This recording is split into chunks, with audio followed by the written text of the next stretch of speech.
Until last month, I, Rin, 29, thought I had life pretty much figured out. Decent job in software development, nothing spectacular, just enough to pay the bills and fund my soccer addiction.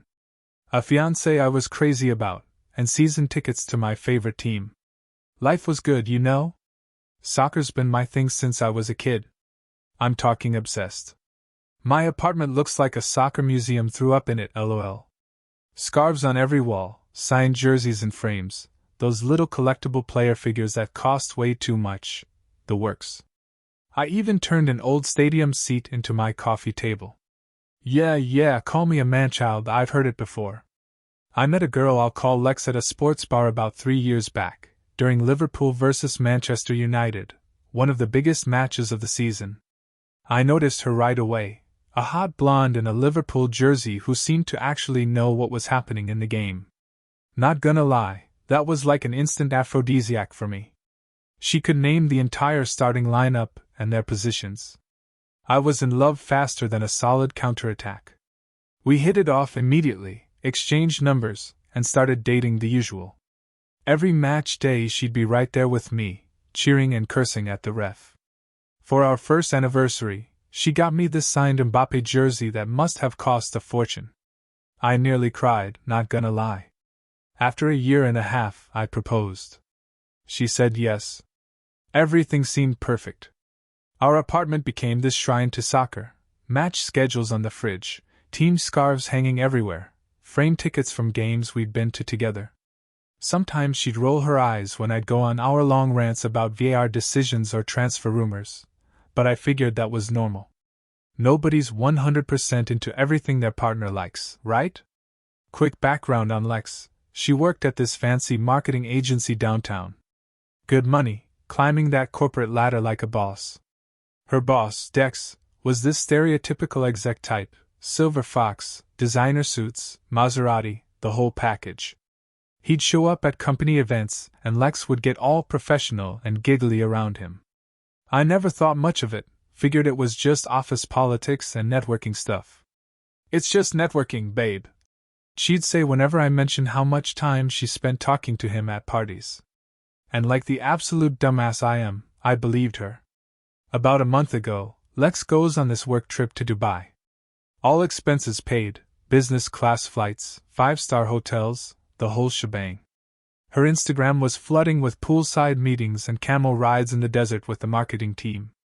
Meanwhile, I'm back home watching Champions League matches alone and texting her about the insane goals she was missing. Her responses got shorter and less enthusiastic every day. The first few days I'd get, "Wish you were here," and "Miss you." By the end it was just cool and nice to my excited match updates. Some messages were just left on read. When she got back, something felt off. The Liverpool jersey she used to wear to bed disappeared from rotation. The matches we'd planned to watch together suddenly conflicted with catching up on work.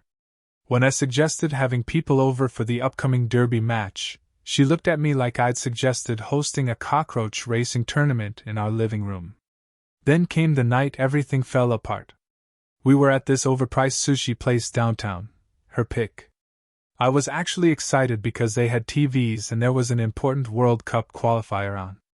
As the hostess started leading us to a table, Lex stopped her. "Can we sit somewhere else?" she asked, pointing away from the screens. "I can't handle another night of soccer." I nearly choked on my own spit. "Another night? But you love soccer. You've always loved soccer." The look she gave me, I'll never forget it. It was like watching someone take off a mask they'd been wearing for years. "Ren, I've literally never cared about soccer. Not once in my entire life." I just sat there, chopsticks frozen halfway to my mouth, while my brain tried to process what she just said. The waiter awkwardly backed away, probably thinking he was witnessing a breakup. He wasn't wrong. "What do you mean you've never cared? What about the Liverpool jersey when we met? The player stats? The matches we've watched together?" She sighed like I was some annoying kid she had to explain basic math to.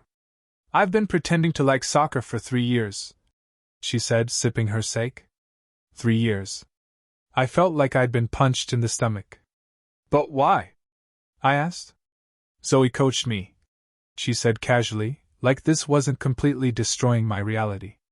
She thought you were hot but knew you only dated soccer fans, so she gave me a crash course. Player names, basic rules, enough to fool you. Zoe? Her best friend. The same Zoe who'd helped plan our engagement party. The one who occasionally joined us for matches and seemed genuinely into the sport. Another faker. So everything, all of it was just... Lex cut me off, clearly impatient with my slowness to catch on. I thought you'd grow out of it, okay. Most guys have phases, car phases, guitar phases. I figured the soccer obsession would fade and you'd start focusing on, actual grown-up priorities. That's dumb. Like what? I managed to ask. Like career advancement. Financial stability. A house that doesn't look like a teenage boy's bedroom. Double sting. In Dubai. She continued, twirling her chopsticks like this was a totally normal dinner conversation. I realized something. Life's too short to pretend. And I want a man who wants more from life than watching sweaty guys kick a ball around a field. I sat there trying to process while the TV behind me erupted with cheers from the match I was missing. The irony wasn't lost on me. Is there someone else? I finally asked, already knowing the answer. Her silence told me everything. It's Dex, isn't it? She smiled. Not a guilty smile. A relieved one. He gets me, she said, eyes actually lighting up. He has ambition. Drive. A penthouse. A yacht. I couldn't believe what I was hearing. And a wife, I added. Lex rolled her eyes like I'd pointed out some minor inconvenience. They're practically separated. And anyway, he says I inspire him, that I have untapped potential he wants to help develop. I bet that's not all he wanted to tap, but I didn't say that. Instead, I just sat there feeling like an absolute fool. So all this time, I said slowly, you were just, what? Tolerating me until something better came along? Don't be dramatic, Ren. We had fun. But I'm 27. It's time to level up. Level up. Like I was some tutorial mission she'd completed before moving on to the real game. Anything else you've been lying about? I asked, surprised at how steady my voice was. She actually had to think about it, like there were so many lies she needed to sort through them. Well, I never liked your mother, she offered, like she was doing me a favor with her honesty. And that trip to the ER last year when you got injured playing soccer? I wasn't stuck in traffic. I was having drinks with Dex. Jesus Christ. I dislocated my shoulder, and she couldn't be bothered to come to the hospital because she was busy flirting with her boss. I didn't say anything, just glared at her. Look, Ren, this is for the best. You can go find some soccer-obsessed girl who will appreciate your enthusiasm, and I can move on to someone who matches my ambitions. That's when the final piece clicked. Is that why you pushed me to stay at my dead-end job? Why you always discouraged me from applying to better positions? So I'd stay exactly where I was while she leveled up? Her expression told me everything. You're comfortable where you are, she said dismissively. Not everyone needs to climb the corporate ladder. The audacity. She'd actively sabotaged my career to make herself feel better about cheating. I think we're done here, I said, throwing some cash on the table for my half of the bill. I wasn't about to pay for her overpriced sushi after this confession. Don't be like that, she said, suddenly concerned about appearances. We can be adults about this. Adults? You've been lying to me for 3 years, cheating on me, and apparently sabotaging my career. Which part of that is adult behavior? She glanced around, noticing people at nearby tables starting to stare. You're making a scene. I'm making a scene? That's rich coming from someone who's been putting on a one-woman show for 3 years. I stood up, surprisingly steady considering how much sake I'd downed to cope with this conversation. Enjoy your life with Dex, I said. Hope his wife doesn't mind too much. I walked out, ignoring her calling my name. My phone was already blowing up with texts from our mutual friends, all suddenly concerned about my reaction to the news. When I got home that night, I knew they'd apparently cleared half her stuff. There was a note on the fridge saying she'd be back for the rest later, and that she hoped we could remain friends. Friends after this? The absolute delusion. What really got me, though, she'd taken the signed Mbappé jersey. The one that cost me 3 months' salary. The one she apparently never gave a damn about, except for its monetary value. I turned on the match highlights and realized I couldn't remember a single thing that had happened in the game I just watched at the restaurant. My brain was too busy replaying the last 3 years, looking for signs I'd missed. About 2 days after that, it hit me. I'd spent 3 years with someone who was fundamentally disgusted by my passion, someone who saw my excitement as childish, someone who was just waiting for a better offer. And now she was living it up with Dex, the Wonder exec, probably laughing about how she'd fooled the soccer idiot for years. Something snapped. Not in an "I'm going to go full John Wick" way, more like a "screw this, time for a montage" moment. First thing I did was clean my apartment. Then I hit the gym. Not because I wanted to get jacked to impress Lex, but because I needed somewhere to direct my rage that wouldn't result in property damage or restraining orders. The first day back was brutal. I hadn't worked out properly in months and nearly puked after 10 minutes on the treadmill. But it felt good to focus on something physical instead of replaying her betrayal in my head for the millionth time. The next big step was work. See, I'd been coasting at my software development job for years. It wasn't bad, decent pay, okay benefits, easy workload. But I wasn't growing. Turns out, I'd been sitting on a job offer from our competitor for weeks. Better pay, better position, a chance to work on projects I actually cared about. I'd been hesitating because Lex said changing jobs would be destabilizing for our future plans. Our future plans. Hilarious in retrospect. I called my boss the next morning. "Hey Vince, that position's still open at Nexus Tech?" There was a pause. "Yeah, but I thought you weren't interested." "Changed my mind." "I'll take it." Just like that. "What about what you said about stability?" he asked. "That was someone else talking through me," I said. "I want the job." 2 weeks later, I was starting fresh at a company that actually valued innovation. My salary jumped by 30%, and I had actual responsibility instead of just debugging other people's code all day. Then came the apartment situation. Our lease was almost up anyway. Instead of renewing, I found this sleek high-rise downtown, floor-to-ceiling windows, walking distance to the stadium. It cost more, but with my new salary, I could swing it. The new place had zero memories of Lex, no arguments about soccer posters being immature, no compromising on the aesthetic. I decorated it exactly how I wanted, framed vintage jerseys on the walls, proper display cases for my collectibles, and a massive TV perfectly positioned for match viewing. The new job came with a signing bonus that made my eyes water. After putting most of it away like a responsible adult, something Lex never thought I could be, I treated myself to the car I'd always wanted, a matte black Audi RS7. Not quite Dex's Maserati, but unlike his, mine wasn't compensating for a failing marriage and midlife crisis. That car, man. The first time I got behind the wheel, windows down, system blasting, I actually felt okay. Okay, not great yet, but okay.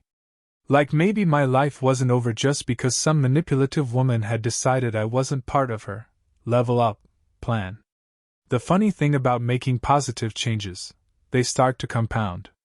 I was sleeping better because of the gym.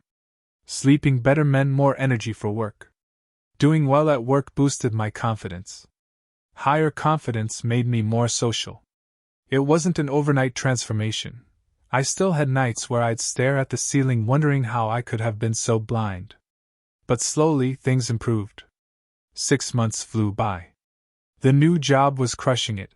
I'd already been promoted to team lead. The new apartment had become home. The new car turned heads. I'd even started dating casually, nothing serious, just enjoying the company of women who were upfront about who they were and what they wanted. I'd also reconnected with my actual friends, guys from my rec soccer league who'd always been cool but I'd neglected because Lex thought they were Not ambitious enough. Translation: they didn't have rich bosses she could upgrade to. The funny thing about success, it travels fast, especially in the social media age. I wasn't posting much, just occasional updates, the view from my apartment, a selfie at the stadium and the premium seats my new salary could afford, the car with the caption, "New Beginnings."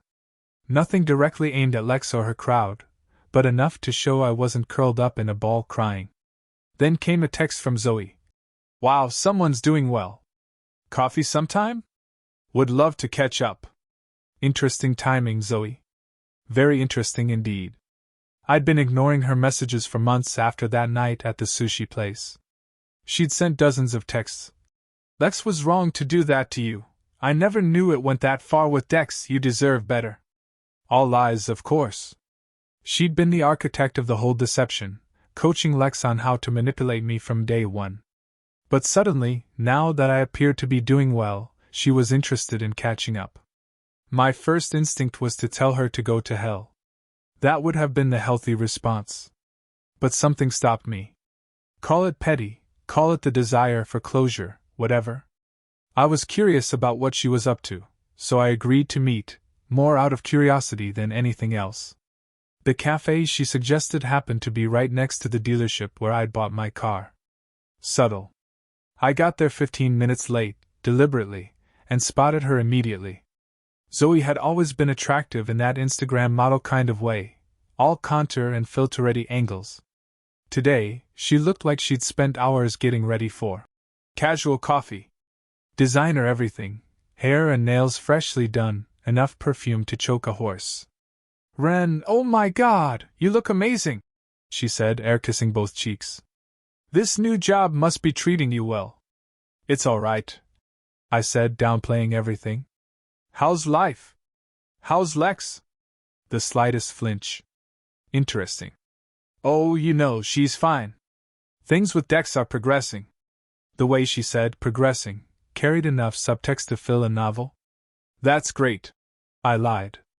"I'm happy for her." Zoe's eyes kept darting to my wrist, checking for expensive watches, my jacket, designer or not, and occasionally to the parking lot where my car was visible. "Are you seeing anyone?" she asked, leaning forward, cleavage strategically positioned. "A successful guy like you must have options." And that's when the pieces clicked together. Zoe wasn't here to catch up. She wasn't here to apologize. She was here to scope out if I'd become a viable option now that I had money and status, which meant one thing: things with Lex and Dex weren't so rosy after all. I smiled and took a sip of my coffee, mentally calculating just how far I was willing to take this, because suddenly, a plan was forming. "Actually, Zoe, I could use your insight on something." The game was about to get interesting.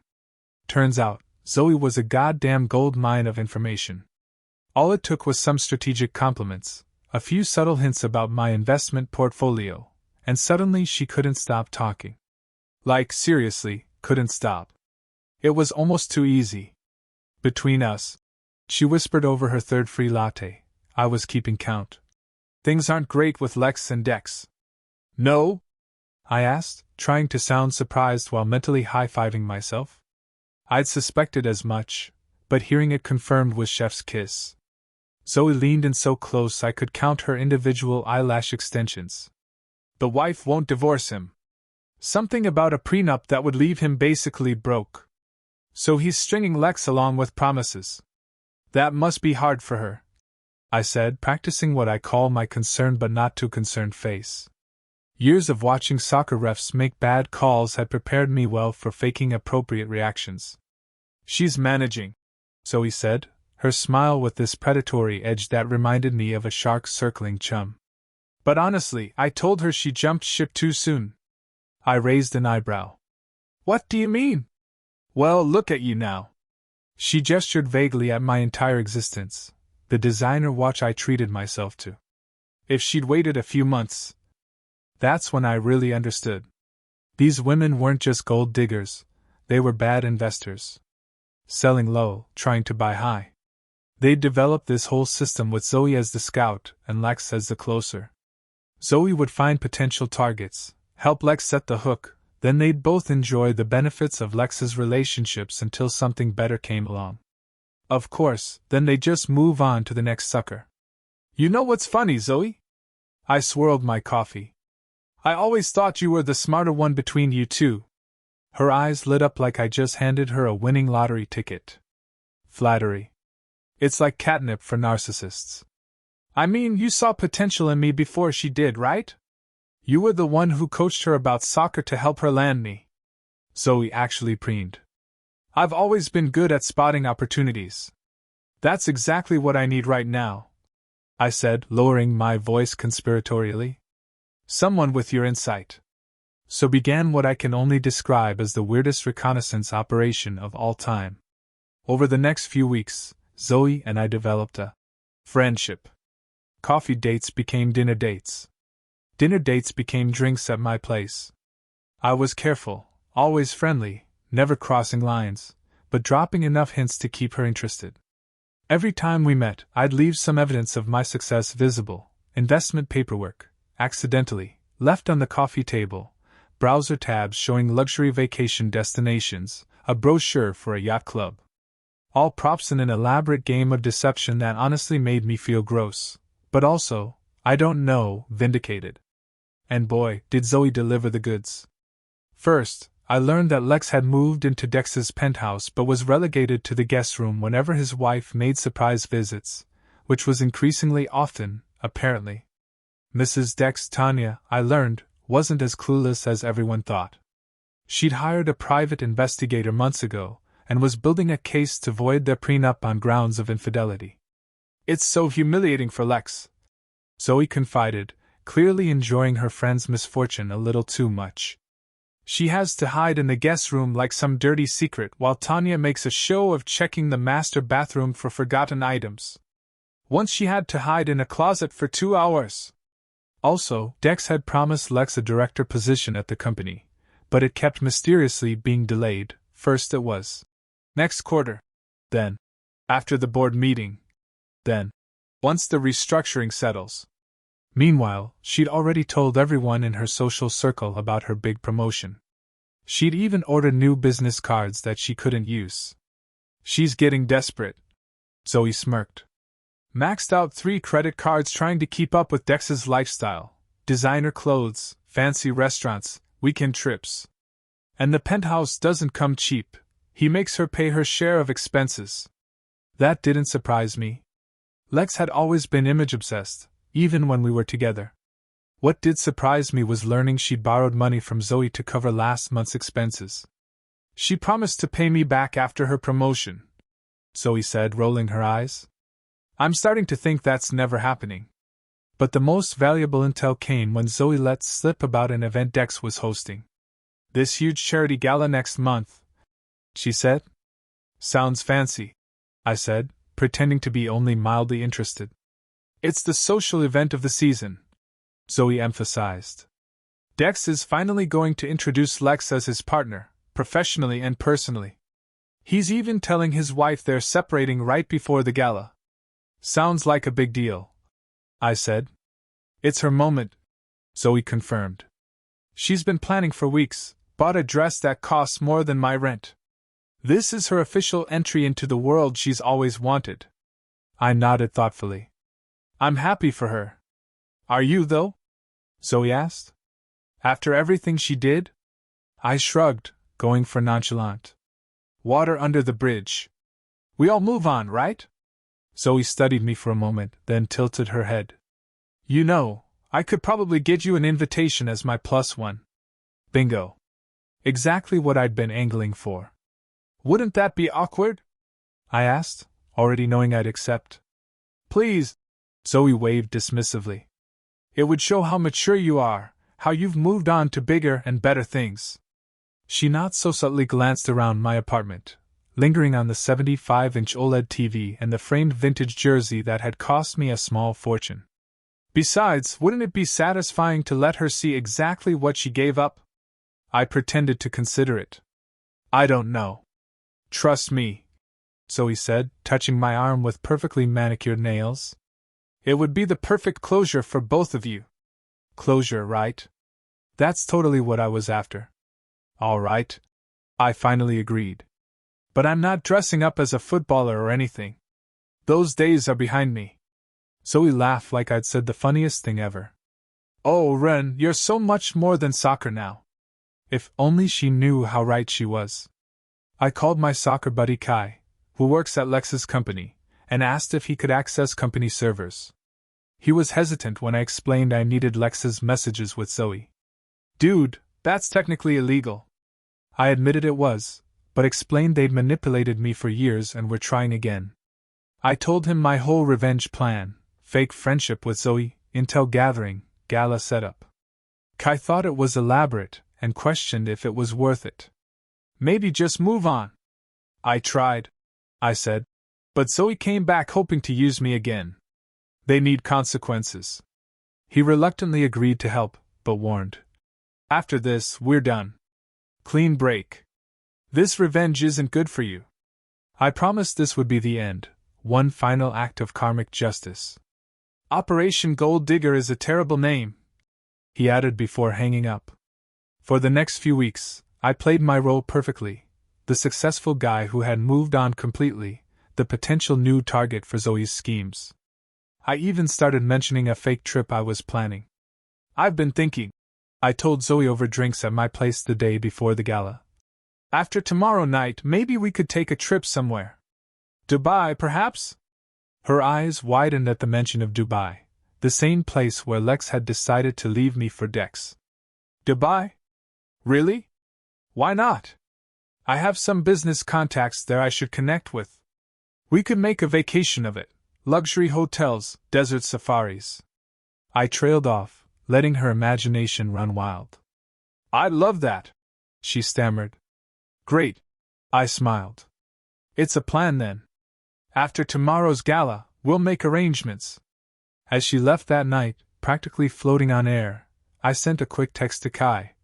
Everything set for tomorrow? His response came back immediately. All systems go. Operation Gold Digger is ready to launch.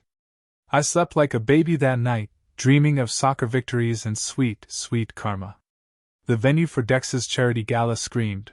Compensating for something. The kind of place where the bathroom attendant judges your watch while handing you a towel. I arrived fashionably late with Zoe on my arm. She'd gone full Hollywood, wearing a dress that probably required its own insurance policy. I kept it simple, tailored black suit, crisp white shirt, the fake but convincing watch, and one secret accessory hidden in my jacket pocket, ready to make an entrance. Zoe purred, clutching my arm like I was her winning lottery ticket. After you? I smiled. The moment we entered, I felt eyes turning. Zoe was well known in this circle, but me?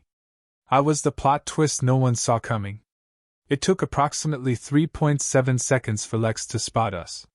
She was across the room, clinging to Dex, a silver-haired dude trying way too hard to look younger than his 50-plus years. The look on her face was worth every second of planning, pure shock, followed by confusion, followed by something that looked suspiciously like regret. We glided across the room, stopping to chat with people Zoe knew. She introduced me as her special friend, while dropping hints about my incredible success and exclusive investment opportunities. By the time we reached Lex and Dex, half the room was whispering about me. Lex. Dex. Zoe air-kissed both of them. You remember Rin, of course. Lex looked like she'd seen a ghost, a very well-dressed, suddenly successful ghost. Rin, she managed. I didn't expect to see you here. Zoe was kind enough to invite me. I smiled, extending my hand to Dex. And I've heard so much about you, Dex. Your reputation precedes you. All good things, I hope? Oh, absolutely. I lied. Lex speaks very highly of your mentorship. Lex shot me a warning look, which I pretended not to notice. So, Dex asked, what line of work are you in these days? Perfect opening. I launched into my pre-prepared spiel about software development consulting and select investments, dropping just enough legitimate industry terms to sound credible, while being vague enough that nothing could be fact-checked on the spot. Actually, I added, I just closed a deal with CCH last week. ZCH being the biggest competitor to Dex's company, a fact not lost on him, judging by his suddenly tight smile. Impressive, he muttered. If you'll excuse us, I need to make some introductions for Lex. As they walked away, I heard Lex hiss. You didn't tell me he was coming. I didn't know, Zoe whispered back. Throughout the evening, I worked the room like I was born to it. Had meaningful conversations with actual important people. Made Zoe feel like the belle of the ball. And most importantly, positioned myself near the stage where Dex would later make his big announcement. Around 10 p.m., Dex clinked his glass for attention. The room hushed as he took the microphone. Thank you all for coming tonight. This event isn't just about raising money for charity, though we've raised an incredible amount. Polite applause. It's also about new beginnings. That was my cue. I slipped away from Zoe with a whispered bathroom excuse and positioned myself near the AV control booth where Kai had given me access earlier. As Dex continued his speech and called Lex to join him on stage, I pressed a button on my phone. The giant screen that was supposed to show the charity's logo suddenly switched to a different display, a grid of text messages. Very specific text messages. From Lex to Zoe, God, I can't wait to ditch this soccer loser once Dex leaves his wife. From Zoe to Lex, just keep pretending for a few more months. Once you're with Dex, you can hook me up with one of his rich friends. From Lex to Zoe, the idiot actually thinks I care about Liverpool. As if. Just need him to cover rent until Dex makes his move. From Zoe to Lex, his apartment is so sad, all those soccer posters. Like dating a teenager. On and on they went. 3 years of mockery, scheming, and gold-digging, all meticulously curated for maximum impact. Conversations about upgrading from me to Dex. Discussions of Dex's wife and how to deal with her. Detailed plans about leveraging connections once Lex made it. And then, the coup de grace, conversations from the past month. From Zoe to Lex, oh my god, he's loaded now. New job, amazing apartment, Audi. From Lex, are you serious? After I left? That's so unfair. From Zoe, I'm getting close to him. We'll report back. From Lex, don't you dare try to steal him now that he's rich. From Zoe, why not? You dropped him. Besides, he's taking me to Dubai next week. From Lex, you? Being in after everything I told you about Dubai with Dex? The gasps in the room were audible. Lex stood frozen on stage, mouth open in horror. Dex looked confused, then furious, as he spotted his wife's name mentioned in several messages. Speaking of his wife, an elegant woman in the front row was now standing, face twisted with rage. Zoe was frantically looking for me, then staring at the screen in dawning comprehension and terror. I stood at the back, watching it all unfold. The beauty of my plan, I didn't have to say a word. They'd done all the work themselves. All those messages were real. Kai had just helped me access them from the company's servers where they'd been sending them during work hours for years. Chaos erupted. Dex's wife stormed the stage. Lex tried to flee but tripped on her expensive dress. Zoe attempted to explain herself to anyone who would listen, which was no one. I slipped out quietly during the mayhem, pausing only to hand the rental watch to the valet with a generous tip. Rough night? He asked, eyeing the commotion inside. Actually, I smiled. Best night I've had in years. The aftermath was spectacular. Dex's wife filed for divorce the next day. Turns out she'd suspected for years but needed proof. With the prenup voided by his infidelity, conveniently captured in those messages, she took him for everything. Lex was fired, obviously. Her reputation in the industry was destroyed. Last I heard, she moved back to her hometown to work at her dad's insurance company. Zoe tried calling me 47 times that night. I blocked her number on the 48th attempt. She later sent a handwritten apology letter that I used to start my barbecue. As for me, I kept the job, the apartment, and the car. I started dating a woman who genuinely loves soccer. We met at a charity five-side tournament where I accidentally kicked the ball into her coffee. Turns out she was there scouting players for the youth team she coaches. She can name Liverpool's entire starting 11 from the 2005 Champions League final and gets more fired up about controversial VAR calls than I do. It's been different dating someone authentic. Mia doesn't pretend to like things to impress me. She'll straight up tell me when my match analyses are boring or when I'm being dramatic about a referee decision. We watch games together every weekend, and she's teaching me proper techniques, since apparently I've been doing corner kicks wrong my whole life. The moral of the story? Don't pretend to love something you hate just to land someone.